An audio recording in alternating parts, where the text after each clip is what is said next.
let's talk about Lovecraft and racism and whether there's something to be done about it. Cheers. Welcome back, everybody, to me talking about books, and not just any books. Today we'll be talking about The Ballad of Black Tom by Victor LaValle. A while ago, Britain over at Samoki Dude made a list of recommendations for people in a video, and he recommended I should read The Ballad of Black Tom, and then I forgot all about it forever. And then I read it, and I have thoughts about it, so that's what we'll be doing today. And this will mostly go, as usual, with one slight change. So yes, I'll give you a quick introduction that has no spoilers whatsoever. Then I drink some beer, you go and read the book. It's not that long, it's really short, 150 pages or so, and then we'll talk about everything. However, since this is a book that is heavily based on one specific H.P. Lovecraft story, that being The Horror at Red Hook, I will also talk about said book, and short story. And that will include all the spoilers I can cram in if I need to. Horror at Red Hook is a century old by now. It actually was written in 1925, basically. So you just have to live with that. If you haven't read the story, you can go and read it. It's for free on the internet because it's old. It's really, really racist, though. So beware of that. Just so we're clear on how this will go. All right, ready? Let's go and talk about The Ballad of Black Tom.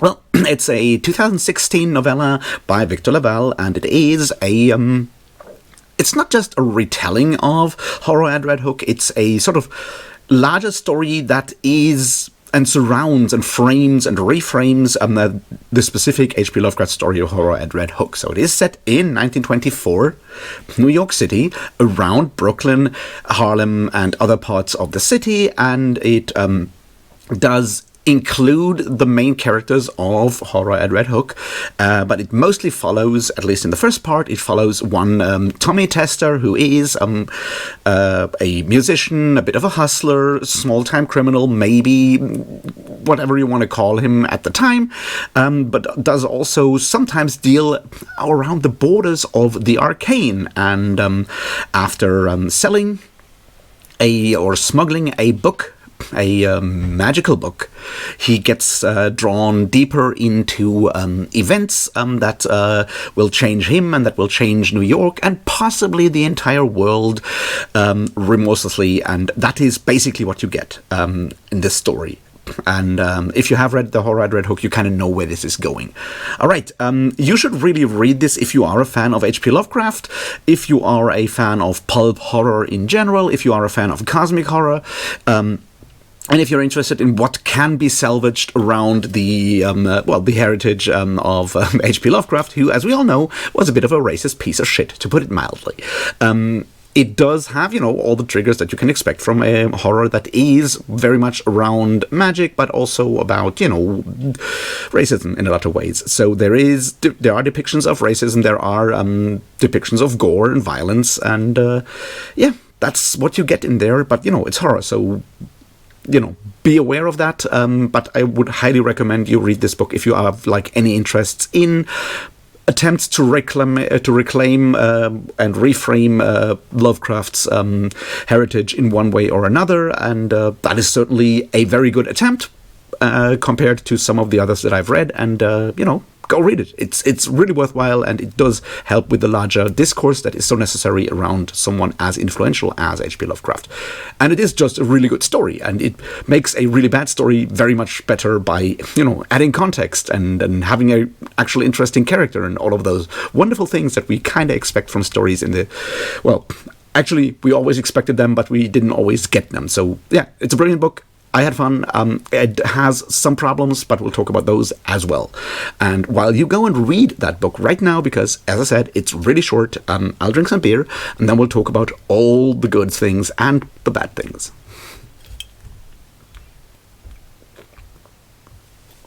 All right, you're back. I'm back. Wonderful. I hope you have read The Ballad of Black Tom by now, and I hope you don't really worry about some, spoilers if you haven't. All right, so this will go the following way. We'll talk about H.P. Lovecraft and horror and cosmic horror and Lovecraft and racism and all of that.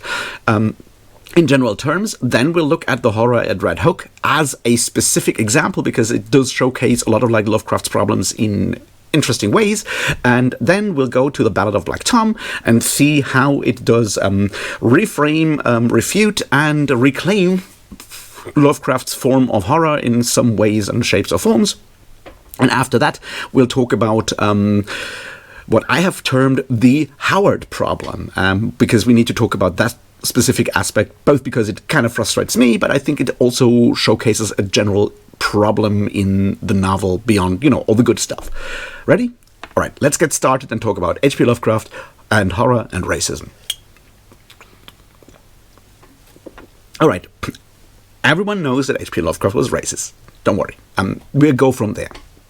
However, Lovecraft was arguably one of the most, if not the most, influential horror writers of all time. Definitely the most influential horror writer of the 20th century.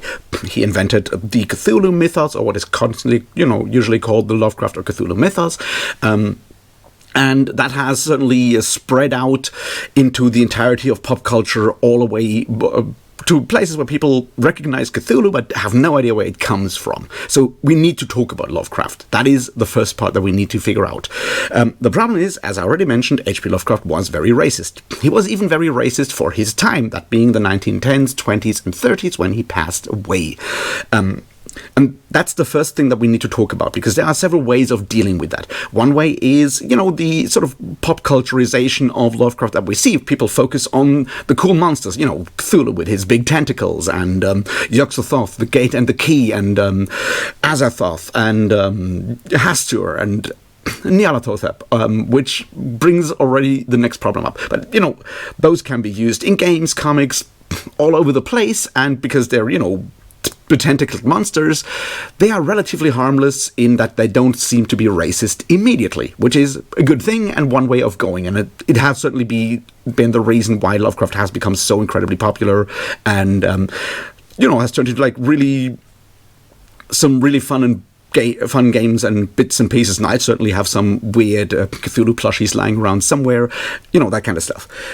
The next option is to focus on H.P. Lovecraft and the idea of cosmic horror. Now, one big part of Lovecraft's horror is, or the way one thing that I would argue he brought to horror in a lot of ways. You can find some previous examples in someone like Arthur Machen, in something in a book like or story like The Great God Pan. But the cosmic horror aspect of Lovecraft is, of course, the idea that we are very much living in an uncaring universe. We are very small, powerless, and the universe doesn't care about us. And that can be incredibly frightening. It can be incredibly depressing, and so forth. That is what people often call the essence of cosmic horror. And in one way, that is tied to the funny monsters, because, they've been here before we arrived. They will be here after we are, are gone, and they don't care about us in any way, shape, or form. It can, however, also become less, personified as, for example, in one of, I think, probably Lovecraft's strongest stories, that being The Color Out of Space, where it's just some weird entity that can't be seen as a person, as an entity, but just some weird thing taking over and killing and so forth, right? That is where Lovecraft is at his strongest when it comes to the idea of cosmic horror that humanity is facing, which, is very much a thing that lots of people grappled with in the early 20th century, whether it is after, the horrors of World War I, whether it is just, the general having to deal with technology, everything speeding up and so forth, and that leading to mental health struggles that people had previously either ignored or just not, witnessed in such large numbers to have, that was a big deal at the time. So it does lead into that sort of aspect of horror. And that is certainly a contribution that Lovecraft brought to horror that works incredibly well still today. And a lot of defenders of Lovecraft's writing will focus on this specific aspect, on the cosmic horror. However, there's another third way, which is, just ignore everything. Go like, well, he was just racist because he lived in racist times. The ignoring, waving away, and so forth. I would argue that is the bad faith attempt.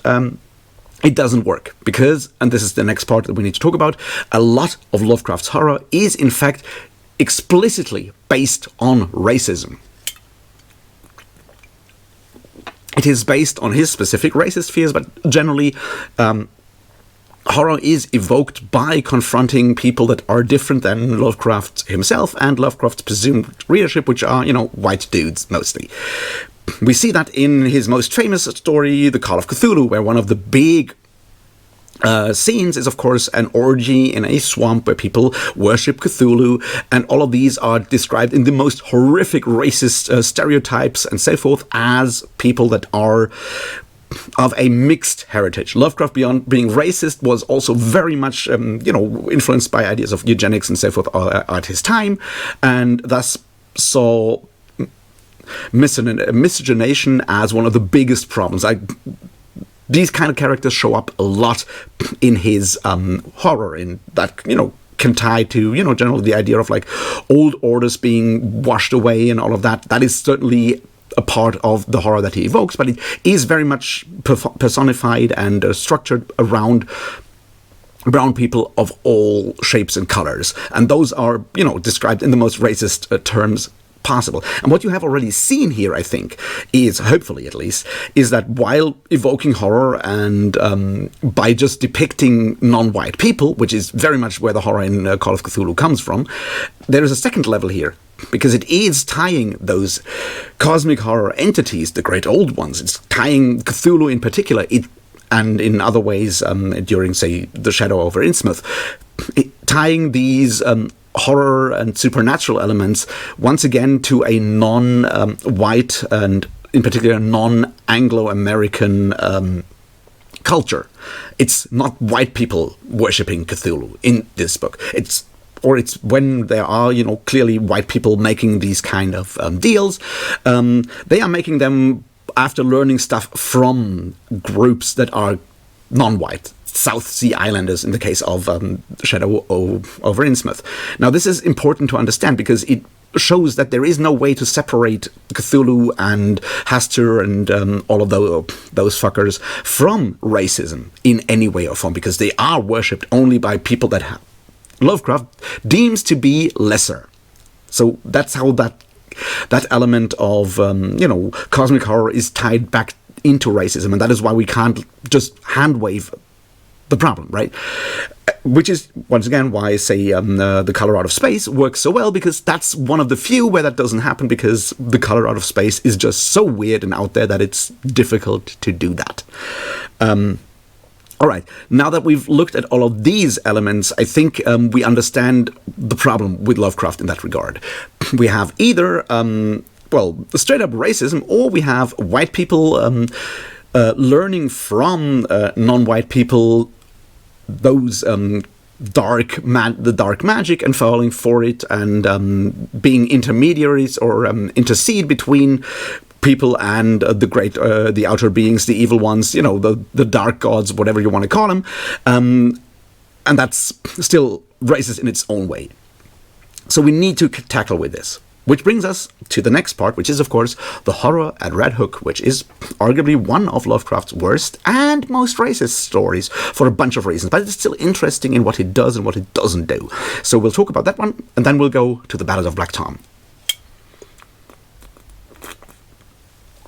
All right, the horror at Red Hook was written in 1925, a year in which Lovecraft, after marrying his wife Sonia, who was Jewish, and there's a lot of anti-Semitism in this one as well, because Lovecraft, terrible person in all kinds of ways, moved to New York out of Providence, Rhode Island, and he didn't like it at all. Sonia had to move away to work because Lovecraft wasn't exactly making a lot of money with his stories at the time, and he hated a large city. He hated the fact that he constantly had to see people that were different than him and so forth. So a miserable year, and he pours all of that racism into the horror at Red Hook, which is more explicit about these kind of things than a lot of other stories. And I would argue in a lot of ways it is a precursor, and we see some seeds for the Call of Cthulhu as a story as well, structurally and in some other ways. So it's interesting in that regard. It is also interesting in that it is a pre-mythos story. Cthulhu doesn't show up. The great old ones are not mentioned. Nothing of that sort is mentioned. The horror or the connections to the occult that are mentioned are firmly rooted in regular thoughts of the occult at the time. We have a lot of mentions of Kabbalah, and that is, where some of the anti-Semitism, I would argue, comes back in when, evil words like Sephiroth are uttered. That is not an evil word, right? Just to be clear. And there's more like that. The word Emmanuel. Now, if you know Greek, you know that is not necessarily a bad word, to put it mildly. So there's a lot of weird mixing there. Lovecraft mentions Margaret Murray's The Witch Cult in Western Europe, which came out in 1921 and is, as we know now, really bad and not exactly a good work of history, but it has had a huge impact on all kinds of parts of the thoughts of the occult, on occult fiction, on elements of early feminism. It's still a bad book. Anyway, this is very much rooted in what you might call conventional occultism of the early 20s, and that, I think, is interesting because what happens after this story, he starts writing his long essay on the supernatural in fiction, and his supernatural horror, and then he moves on and writes stories like The Call of Cthulhu, where he invents his own mythos that kind of mixes all kinds of things. That is important here. Now, the story itself as structure is really simplistic. It focuses on one Thomas Malone, who is a police detective in Red Hook, which is part of Brooklyn, and he, discovers a lot of goings on that are about illegal immigration, which, and at the end there is a big collapse of buildings after he starts a raid, and he witnesses some supernatural actions and so forth, and then he ends up his mind being destroyed. Now, when I said that this is very similar to, say, The Call of Cthulhu, that is because the structure is the same. We have someone who witnesses something horrible and is driven insane by it, and then after we have the case of acute mental breakdown, we then go back and get an explanation of what actually drove that person over the edge, which is very similar to the beginning of the structure of The Call of Cthulhu, where our narrator obviously rediscovers the papers of his uncle. I think it's his uncle, right? Who recently passed away and who had a dark encounter. And so we have all of the structure is a similar one. We even have a weird focus on Norwegians, which I don't know why, in both stories. And what stands out in The Horror at Red Hook is that it has a very weird, distanced writing style. It is written more or less like a report or a synopsis of a later or a longer novel. It is very clinical. It just describes the things that were happening without any further, dramatization. There's no real dialogue or anything of the sorts in here. It is just all very, very distanced in a way, which makes it for bad reading when it comes to just mere entertainment. Another thing that is important here is that it has, once again, that weird structure of a white guy, that being Robert Sardam, or however you pronounce him, because I don't speak Dutch. I don't know what the people over there in the West are doing. Who learns a lot and then uses all these non-white people by promising them all kinds of power and so forth to intercede or put himself between whatever dark magic is happening, the dark powers and those people in one way or another. And that will become relevant in Ballad of Black Tom in a lot of ways. The whole thing kind of fails. We never really know what his goal was, which is, once again, why the story doesn't really work, because you don't know Robert Sardam's goals or anything of the sorts. It just falls really flat in a lot of ways. However, it has some of the most graphically racist depictions of people of all kind of cultural backgrounds that you can find in any of Lovecraft's stories, including a lot of weird focus on the Near and Middle East, which is, once again, why the idea of Nyarlathotep as another great dark being, which clearly is tied to Egyptian mythology, becomes problematic in its own right, and once again also racist.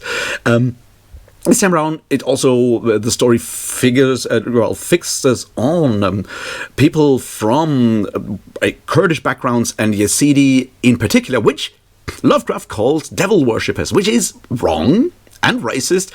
And if you look at recent histories of that specific area, feels even more wrong than it did, say, 20, 30 years ago, 40 years ago. Right? It's bad, is what it is.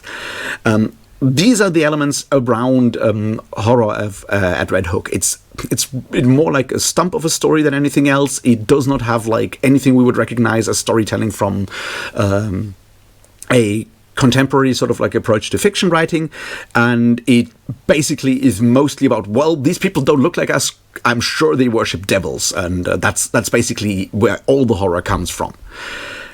All right. Now that we've talked about all of that as a wonderful example of all the things that I've tried to say before, let's move on to the Ballad of Black Tom and what it does and where it goes. All right, the Ballad of Black Tom does have two parts. The first part focuses on Tommy Tester, the titular Black Tom, the person who becomes Black Tom, and the second part is focused on Malone as the, supposed main character of the horror at Red Hook. So that's kind of what we get. And in the first part, we kind of see how Tommy gets involved with Sodom and how he gets turned into the person that he becomes afterwards. And then we basically get a more or less straight up retelling with some additional stuff from Malone's perspective for the horror at Red Hook. And some bits at the end where the whole thing is sort of reframed or at least recontextualized in a larger, political, historical, and so forth context. It is like 3 times the length of the original story, the Lovecraft story, and adds a lot of nuance, context, and so forth. And by centering a black character in the beginning, at least, does show us, a whole different perspective, but by framing it in contrast to Malone's perspective in the second part, we can see how the situation feels both from a person suffering under racism and a person who, depending on how the story is narrated, is at least partakes in systems of racist oppression, right? So we see both in the same, which is why the structure in like 2 parts, I think, is really clever. All right, so I would argue that the story does like 3 things. The first thing is it reframes things, the second part is it refutes things, and the third part is it tries to reclaim things. So let's start about the reframing. I already mentioned that, right? Reframing is basically adding context around the very, very short and terse sort of like events of horror at Red Hook by adding context, giving the people doing things their motivations, right? We don't know why Robert Sodom did anything in horror at Red Hook. Here he claims that it is for power, but it is also for, to overthrow an oppressive regime, and that's at least how he justifies it, to become, basically a white savior, which is bad in itself. So we see that reframing around it, and I think that is the first big element, because you need to embed Lovecraft stories in a lot of context that is not necessarily in Lovecraft stories at all. One part of that is, 1920s New York City, which is a very interesting place to begin with. It is under Prohibition at the time. It is, however, also a place where there are beginnings of progressive politics in a lot of ways. You have, obviously, a very multicultural city in all times. You had migrants from all parts of the world, and when you look at New York history, it's still interesting to see how there is a specific racism against black people, even though at the same time, Italians, Irish people from China, people from all over the place got their own forms of racism. Black Americans have always been segregated even further, at least all the way up during this time. So the focus on Harlem makes sense, and what we see is that there are these several tiers of migration and racial identity and so forth, with the idea that, Europeans, Western Europeans and so forth, and Jews at the time come in through Ellis Island, whereas the people who end up in Red Hook have to be smuggled in, hence the difference between legal and illegal migration, which is present in Lovecraft. It's just seen as, there are the deserving and then there are the dirty and so forth people that are not fit to be American. There's a lot of racism mixed in there, but even Lovecraft was aware of the fact that not everyone was even allowed into the United States. So that reframing is important. When I said like beginnings of progressive politics, that is very much the 1920s in ways where the political machine, which I'm sure Lovecraft would have absolutely violently disagreed with, the democratic machine around Tammany Hall did push for progressive policies in New York State and New York City when it comes to labor reforms and things like that. Under Governor Al Smith, certainly things were tried out in entirely, the entirety of New York State, that then found room in were applied nationwide under FDR and the New Deal. A lot of the people who were in FDR's administration worked in New York and New York State and New York City at the time this story is set. So this is sort of happening in the background, and we see how there are situations where white people intersect and interact with black people, and how in those situations of racism there are ways of communication beginning to open up. So the idea of a white savior, or in this case probably something very different, like Salem, does not feel completely left out. The other part is, of course, that New York City has these layers. Like you have the old Dutch people that Sodom is supposed to come from, a Dutch elite that is then taken over by rich, English people and so forth. So you have all these layers, and they are in Lovecraft's story, but because Lovecraft writes them at a time where everyone knows what he's writing about, a lot of that context is missing when you read these stories today.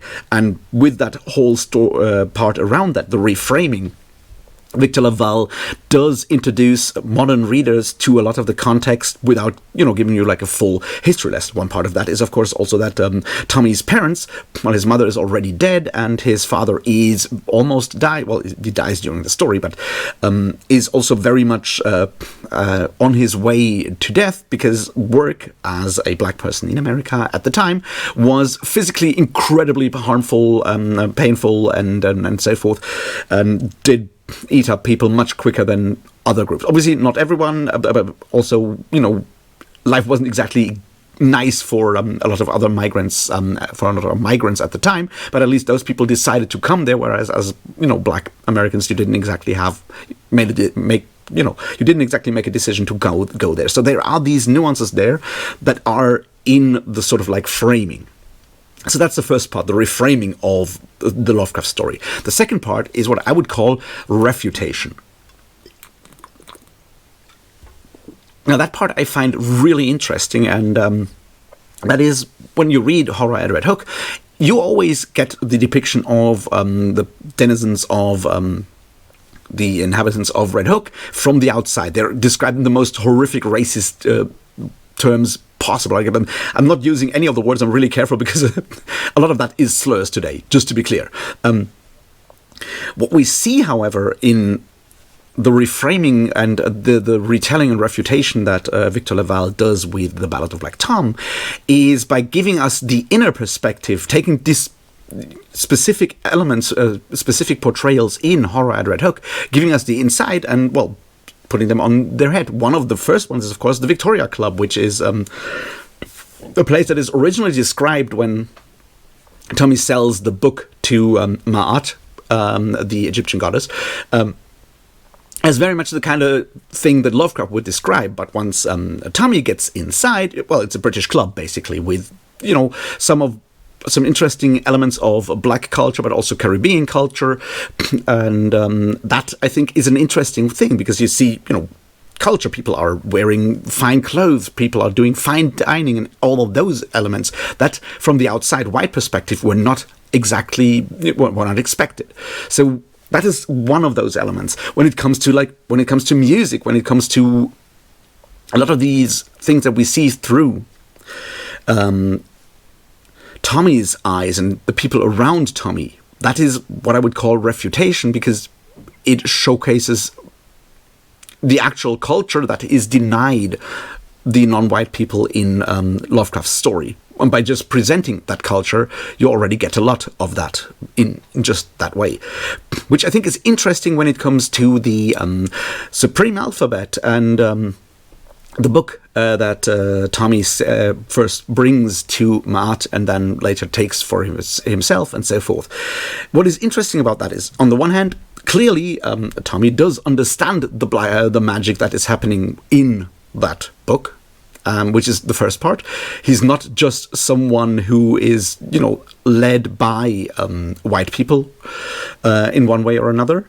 He knows the forms of magic that are in there. The second part is, of course, that the Supreme Alphabet and the words zig, zag, zig on the cover are a very specific connection to the Five Percenters, which is a group that split off the Nation of Islam and is, well, on the one hand, a belief system, I would call it, from the 1960s, but was also at the same time categorized as a criminal gang, and is still seen as a criminal gang by the FBI for no reasons beyond, well, pure racism. So that is important. So the magic that is used there, or the book of the Supreme Alphabet, is in its nature very much something that belongs to black people. It is not something that, was forgotten by everyone else or is assigned to, white people. It is indigenous to black culture, and that, I think, that's a really important element, because it starts taking away the fundamental sort of like racism of Lovecraft's magic system, of Lovecraft's world building, and so forth. All right, the next step is, of course, Reclamation. One thing that I feel is important is the switch over. This is a story about Cthulhu. Cthulhu shows up. The sleepless king, the sleeping king is, of course, Cthulhu. So LaValle ditches the weird mishmash of mostly European occultism for the Cthulhu mythos, which I think is just generally a really good thing, because it didn't work in Horror-Eyed Red Hook. It doesn't really matter and work in any way, shape, or form. So he ditches that, and he moves on to just straight up Lovecraftian Cthulhu mythos.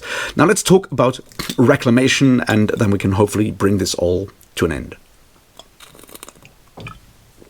Reclamation is taking this back and making it their own. Now, on the surface, the main Reclamation is, of course, Black Tom, realizing that he is just another pawn, that Robert Sodam is just trying to put himself in place of, as a ruler over the non-white groups of New York and so forth. So his talk of overthrowing order and the system of oppression, well, it's just talk. It's the classic white savior narrative, and what Tommy does is, kill Sodom and just make a deal with Cthulhu that will end in the end of the world, I guess.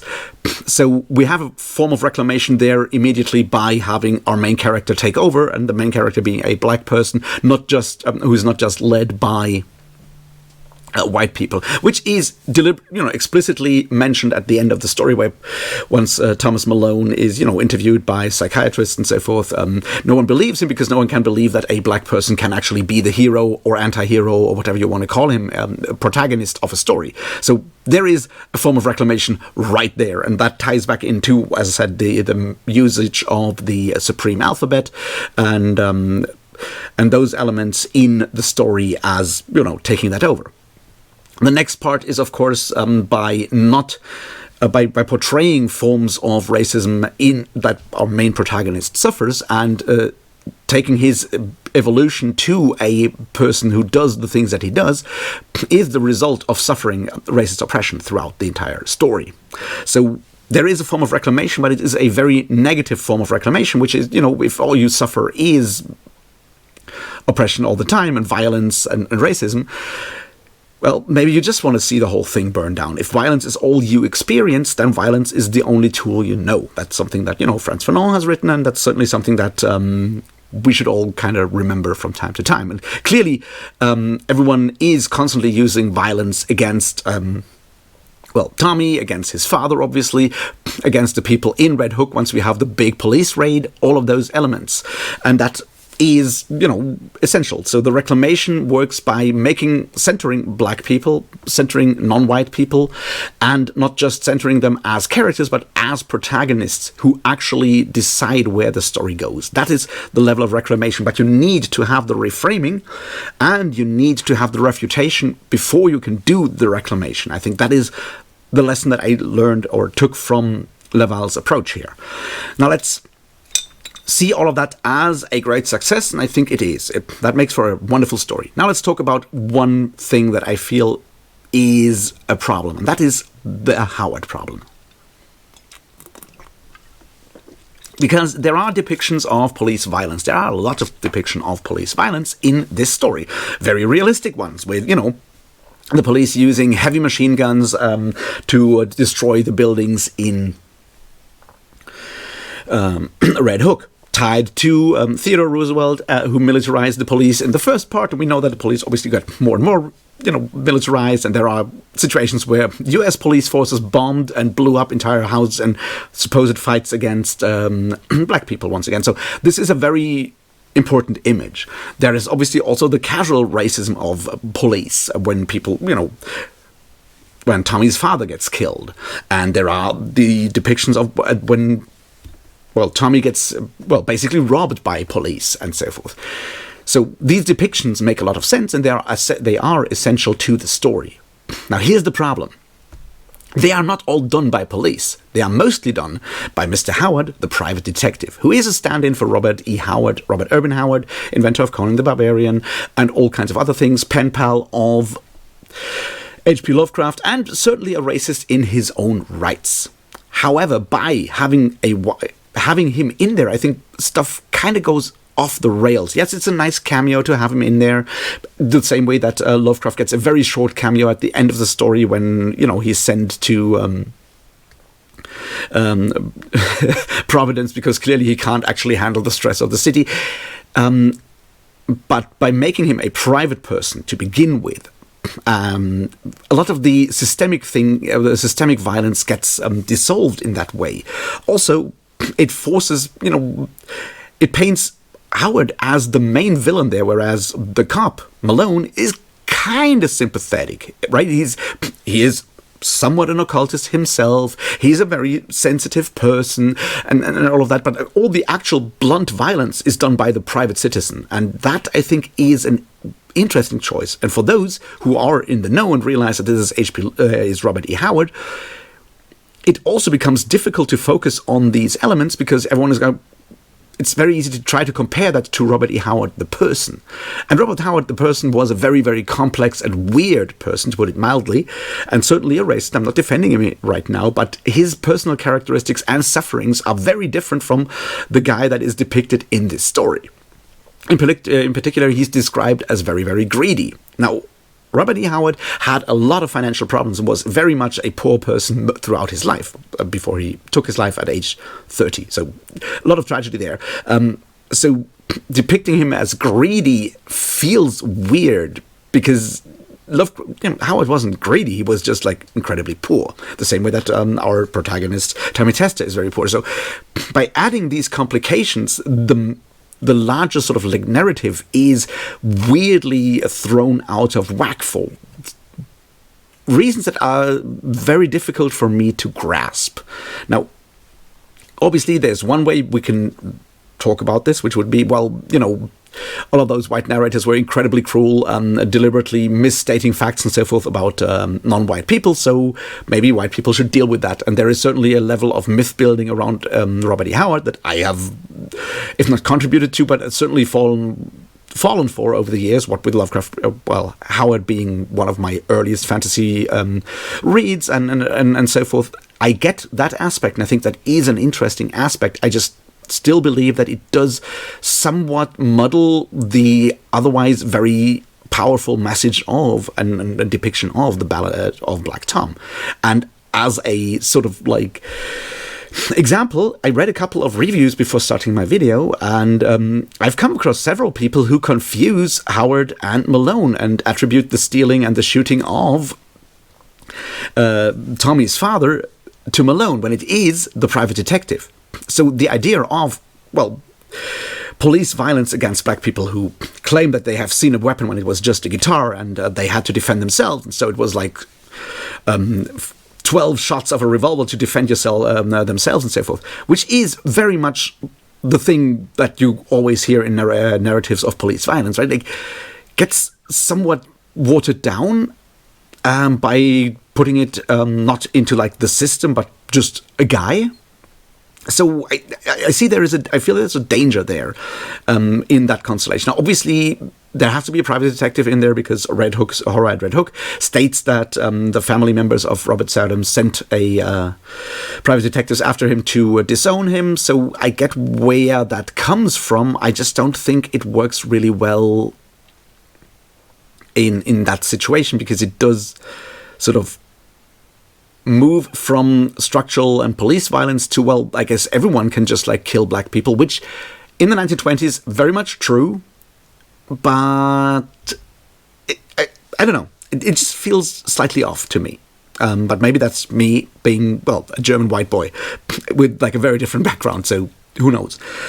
Beyond that, however, I think it is a very strong book. I really appreciate what Victor LaValle is doing, and especially when you compare it to something like Lovecraft Country, I think it does center racism as the catalyst that leads to violence, to further violence, and can pull people into a very nihilistic mood where, well, destroying the entire planet seems preferable to, submitting to yet another white-led change in system that will still leave non-white people in under oppression. I think that is a very strong take and a much stronger reclamation than what we see in some other approaches to this, because Lovecraft Country does not actually lead to a change in system. It just shows a group of black characters who manage to, by their wits, sort of like eke out a niche for themselves in a still white supremacist system. And having a black character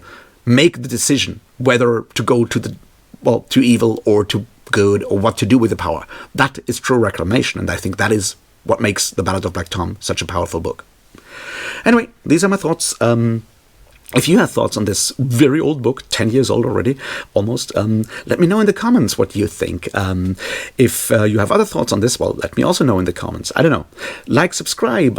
You can join a Patreon if you want to. You don't have to. You can give me money in other ways. If you want to, you don't have to. I'm also very poor. I don't necessarily crawl on the floor to pick up bills yet, though. Anyway, thanks for watching. Read good books. Most importantly, be good people. I'll see you in the next one. And until then, thanks and cheers.